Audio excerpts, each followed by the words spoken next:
আমি যদি তোমার মেয়ে হতাম, আমি জানি আমি কি পেতাম। না, এই জাগতিক পাওয়ার কথা বলছি না। তোমার যদি এত টাকা পয়সা নাও থাকতো, এই যে তুমি এতটা কেয়ারিং, এতটা ঘিরে থাকো আমাদেরকে, এতটা রেসপন্সিবল, এইটাই আমায় খুব অ্যাট্রাক্ট করে রোহিত আঙ্কেল। আমার বাবা আমাকে খুব ভালোবাসে, খুব ভালোবাসে, আমি জানি। কিন্তু বাবার মধ্যে না রেসপন্সিবিলিটির অভাব রয়েছে, এইটা আজকে অস্বীকার করার কোনো জায়গা নেই। দিঠি, আজকের এই শুভ দিনে এই কথাগুলো তুমি বলো না প্লিজ। দেখো, তোমার বাবা যেটা করেছেন আমি মানছি, অন্যায় করেছে, কিন্তু প্রত্যেকটা মানুষ জানো তো, যতদিন বেঁচে থাকে না তার কিন্তু জীবনে বদল আনার একটা সুযোগ থাকে। সে নিজেকে বদলাতে পারে, যেটা তোমার বাবা করতে চাইছে। আর তাছাড়া তোমার বাবারও তো সুখে থাকার অধিকার আছে। তোমার বাবা যেটা করেছে, আবার বলছি, সেটা ঠিক করেননি, কিন্তু এমন কোনো কাজ করেননি যেটা উনি পৃথিবীর প্রথম ব্যক্তি যেটা করেছেন।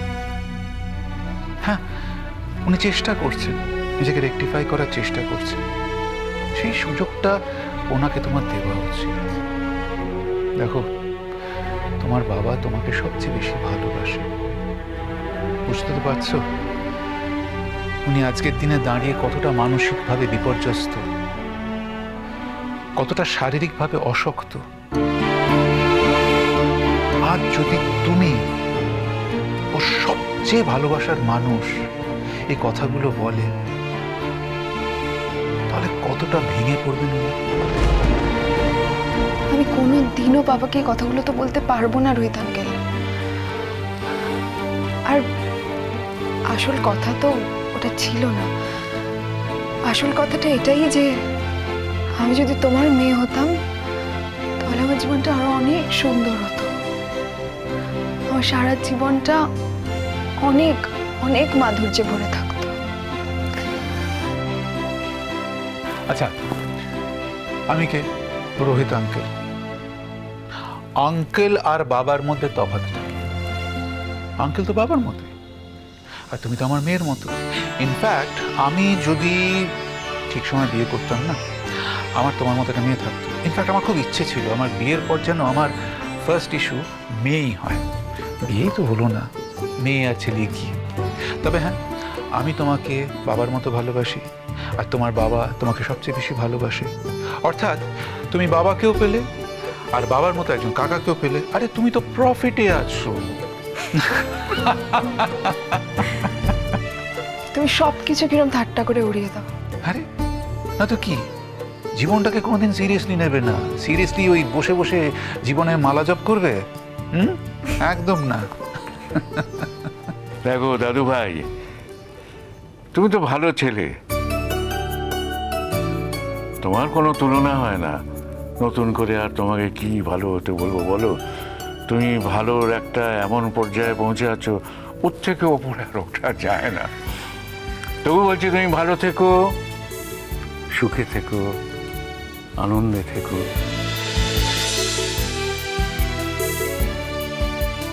আর দেখো, তোমার মাকে যেমন ভাবে ঘিরে রেখেছো, সারা জীবন ওইভাবেই ঘিরে রেখো।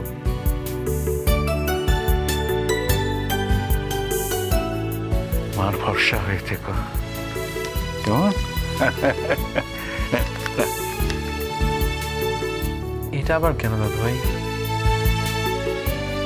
কেন খালি হাতে আশীর্বাদ করবো নাকি? রাখো রাখো। নে না, দাদু ভাই দিচ্ছে, নে রাখ।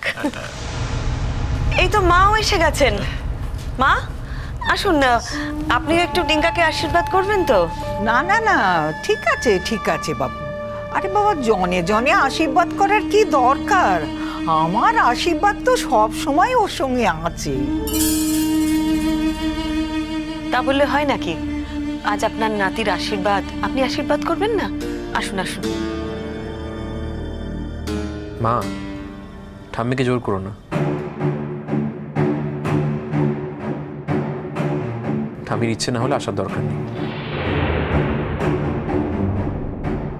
দেখো, না ইচ্ছে করার কি আছে গো?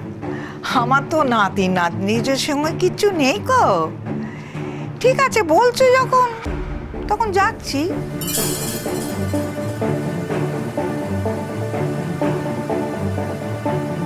একটু শাক ভাজা উলু দাও।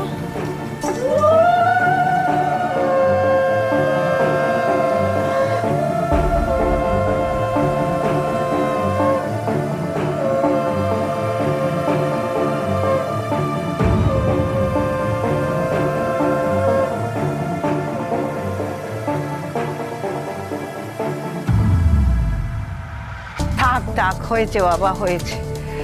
আর কি বলবো বলো, তোমরা দুটিতে মিলে সুখে সংসার করো, জীবনে আরো উন্নতি করো তুমি।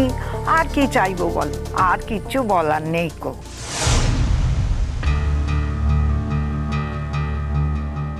এই ভদ্রমহলেই মনে হচ্ছে দ্বিতীয় পক্ষ। আসা যাওয়া আছে নাকি? দেখছি তো তাই, আসা যাওয়া আছে।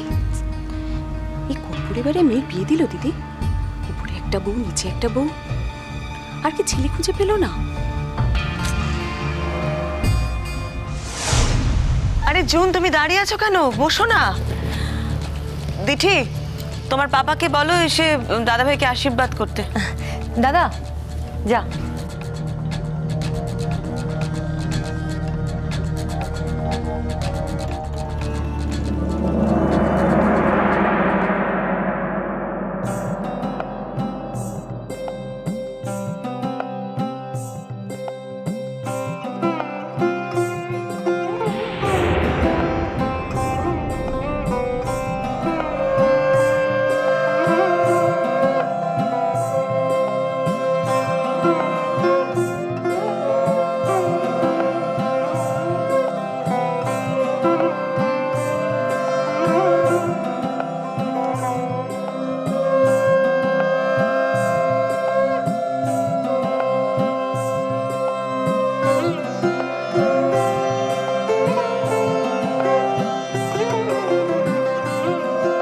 এই ঘড়িটা পাপা?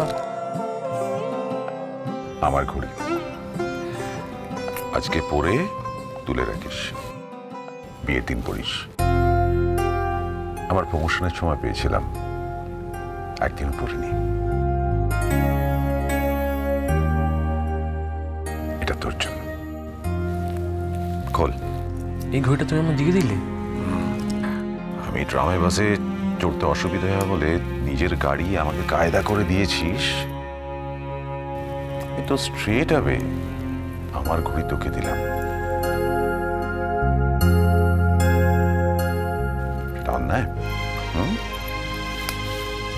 আজকে পরে তুলে রাখবি, কেমন? আমার কিছু বলার নেই পাপা।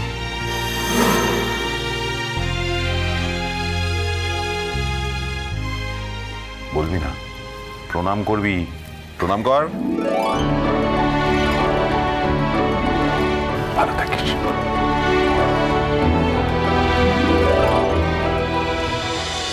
বৌমা, এবার তুমি আশীর্বাদ করো মা। হ্যাঁ করবো বাবা, নিশ্চয়ই করব। সবার হয়ে যাক, তারপরে সবার শেষে আমি আশীর্বাদ করব। কি হলো রোহিত, আপনি ওখানে দাঁড়িয়ে আছেন কেন? আসুন, টিকাকে না, না। আশীর্বাদ করুন। না না, আমার সাথে ডিঙ্কার পরে বোঝাপড়া হবে। আমি অ্যাকচুয়ালি ওই আশীর্বাদে খুব একটা কমফোর্টেবল নই। ওই যে ওই লোকটা সেদিন আমাদের বাড়িতে গিয়েছিল, এই বাড়িতে সব সময় থাকে। ওর মাকে নাকি কাজ টাজও দিয়েছে শুনেছি। কি বাড়িতে বিয়ে দিচ্ছিস কে জানে। বাবা এখন যাকে বিয়ে করেছে তাকে নিয়ে আসছে আগের বউয়ের কাছে। মা আবার ওই লোকটাকে ডাকছে আশীর্বাদ করার জন্য। কি সম্পর্ক আছে কে জানে। তোর মনে আছে সেদিন আমি নিয়ে কথা তুলেছিলাম বলে একচোট অশান্তি হয়ে গেল? এখন চুপ কর না। রোহিত বাবু, এটা কি হচ্ছে বস? এই ধরনের কথা তো ছিল না। আপনি চলে আসুন আশীর্বাদ না না, করতে। আরে উপল, ডিঙ্কার প্রতি তো আমার লাইফ লং আশীর্বাদ। আমাকে যে ফর্মালি আশীর্বাদ করতে হবে তার কি কোনো মানে আছে? হ্যাঁ, অফকোর্স মানে আছে। আমরা যখন ফর্মালি আশীর্বাদ করছি, আপনাকেও করতে হবে। চলে আসুন প্লিজ। রোহিতকে ধরে নিয়ে আসুন তো। এই শ্রীময়ী, আরে এসো এসো রোহিত আঙ্কেল, আরে না আসতেই হবে। এসো এসো আরে, এসো, যাও, কি আশীর্বাদ করো। খাওয়াও, হ্যাঁ গামা পালনের মতো গায়ের জোর হয়েছে।